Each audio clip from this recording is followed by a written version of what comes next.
아침 시간 미국 켄터키주 루이빌 시내 은행에서 20대 남자가 소총을 난사했습니다. An assault rifle and just we heard a click and the lady next to me turned around and said what the hell and then he just started shooting.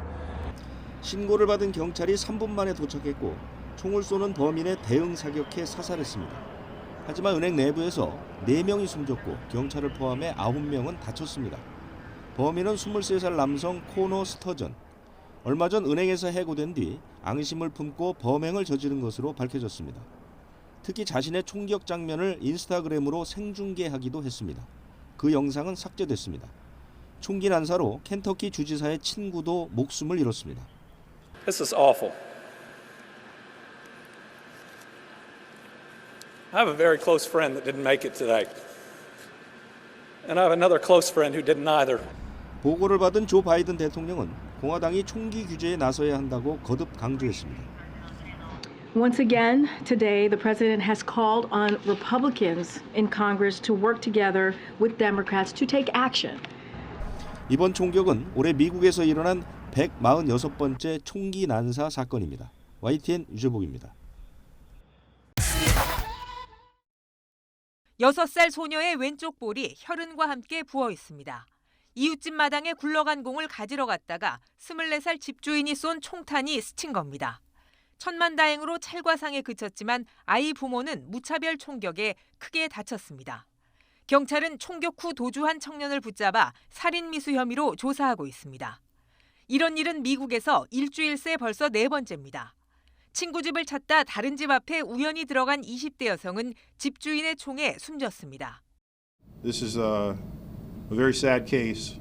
There was no reason for Mr. Monahan to feel threatened, especially as it appears the vehicles were leaving at the time.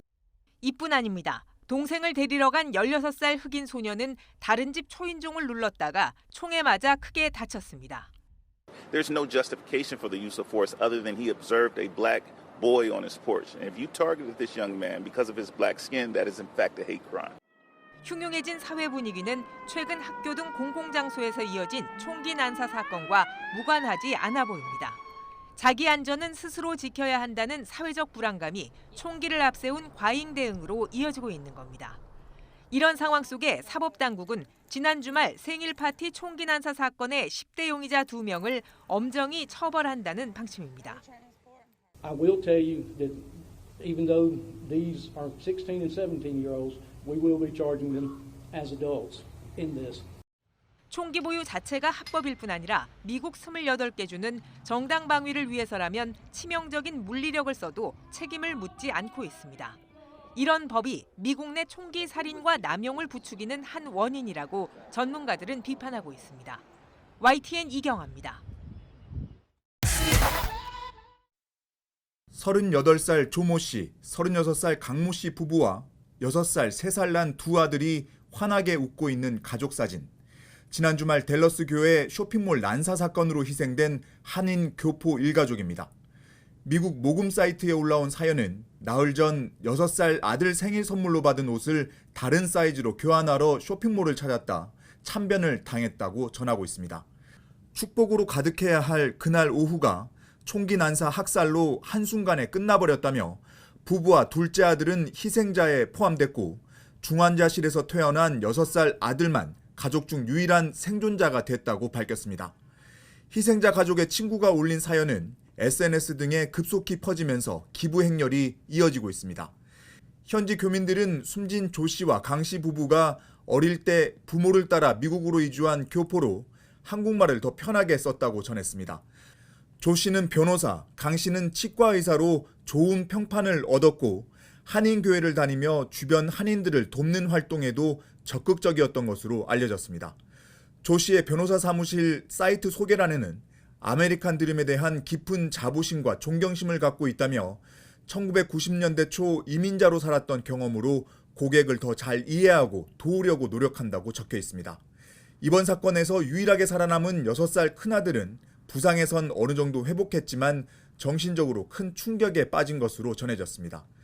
현지에선 범인이 쇼핑몰 앞에 차를 세운 뒤 무차별적으로 총기를 난사하는 블랙박스 영상이 공개돼 충격을 더하고 있습니다.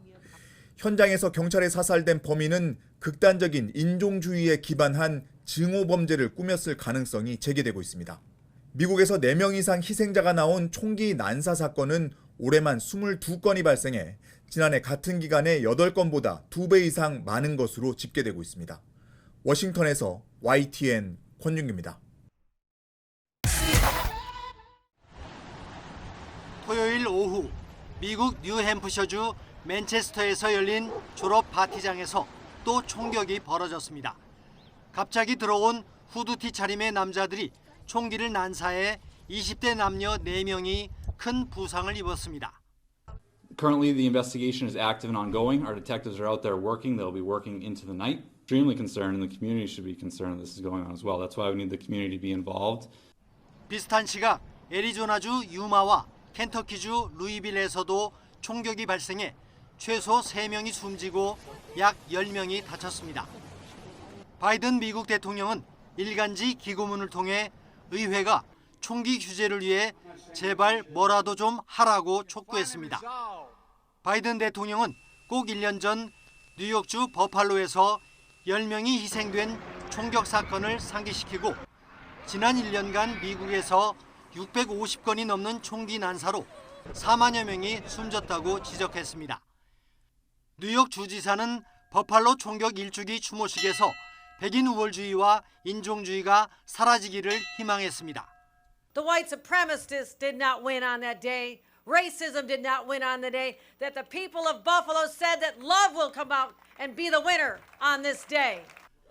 바이든 대통령은 이제 공격용 무기와 대용량 탄창을 금지할 때라고 거듭 강조했습니다.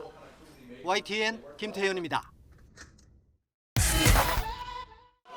No justice. No peace. 경찰이 쏜 총에 맞은 11살 흑인 소년 에이드리언 머리의 가족 등이 총을 쏜 경관의 해임과 기소를 요구하고 있습니다. 사건이 발생한 것은 현지 시간 20일 새벽.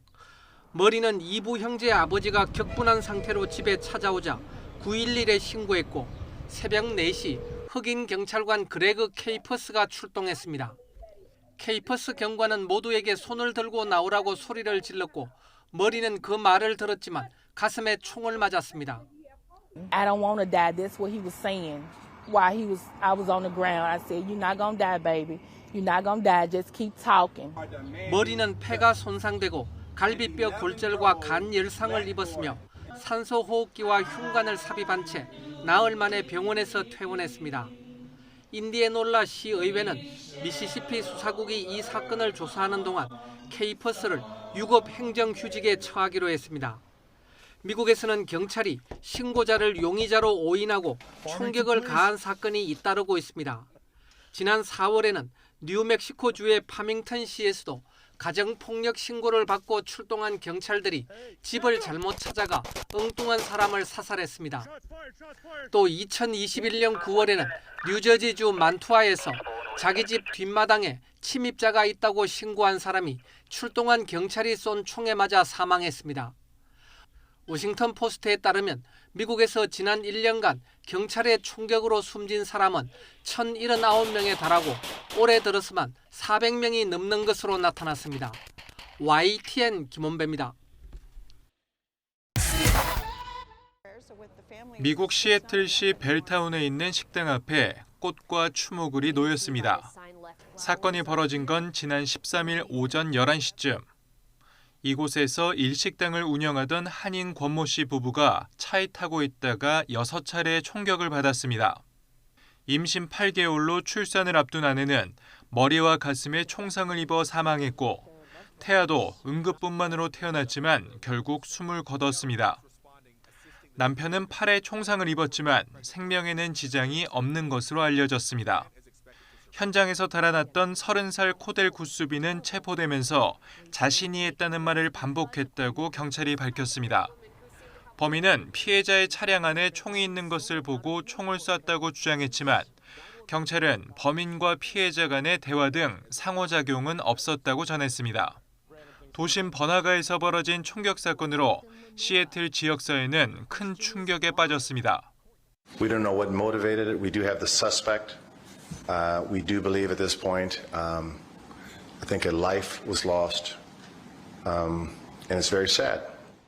경찰은 증오범죄 여부를 포함해 범행 동기를 수사하고 있습니다. 지난달에는 텍사스주에 있는 쇼핑몰 아울렛 주차장에서 총기 난사 사건이 발생해 30대 한인 부부와 3살 아이를 포함한 8명이 숨졌습니다. YTN 조용성입니다.